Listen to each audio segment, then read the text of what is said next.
you vote, ask yourself if you are better off now than when you were 4 years ago. The air pollution in Metro Manila has remained, for all intents and purposes, essentially the same. Vehicle population has increased. Government policy stays stale. It's the same low movement to confront the air pollution problem. Since 2002, Euro 2 has started in other countries. In the Philippines, we are only adopting it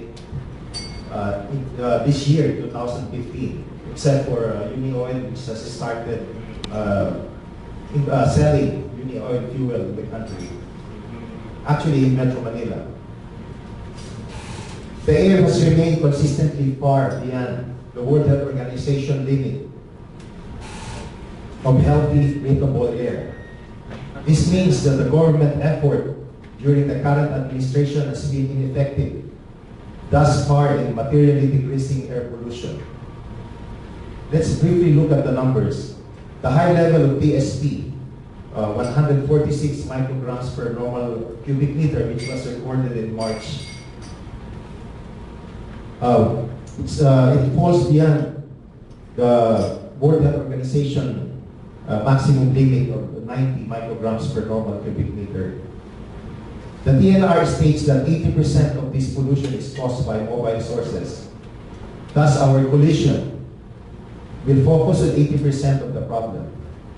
Out of the high of 146 TSP, mobile sources account for 116.8 TSP, meaning we will ignore the 29.2 TSP created by stationary sources. Mobile sources must at maximum only account for 60.8 TSP, which means we would require a 48% decrease in vehicular emissions to meet the World Health Organization maximum of 90 TSP. 48% reduction. Now, in an ideal world, this number can easily be achieved if all citizens work together and all vehicle owners maintain their vehicles properly. However, for better or worse, we are in the Philippines. Our countrymen know the problem and the solutions, but many cannot or will not act. Therefore, we need our government to protect us from ourselves. Now, in that regard, we have endeavored for the last 18 months to work with the government to fix its many lapses in the proper and ethical implementation of the Clean Air Act. We have developed a software to catch non-appearance testing in private emission testing centers. We have donated the software and accompanying hardware to the Land Transportation Office. We have also worked with the DTI so that they can improve their capabilities in addressing their responsibilities in the Clean Air Act. We have worked with Tesla in order to develop new modules that will teach the importance of proper emission control maintenance. And more to the point of this meeting, we have worked with the DNR to fast-track Euro 4 fuel standards implementation. The coalition of Clean Air advocates exists because the government, who's supposed to protect the rights of its citizens to breathe clean air, is found wanting. Its policy in implementation. We exist as a pressure group to remind the government of their duties.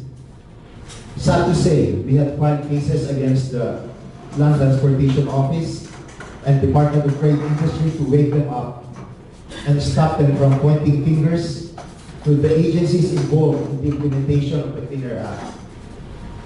We have been educating the public, especially the transport groups, of the utmost importance of regular vehicle maintenance that will greatly improve or at least arrest our worsening pollution problem.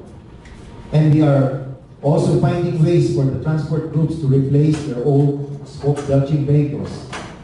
But this task is too big for us to handle single-handedly.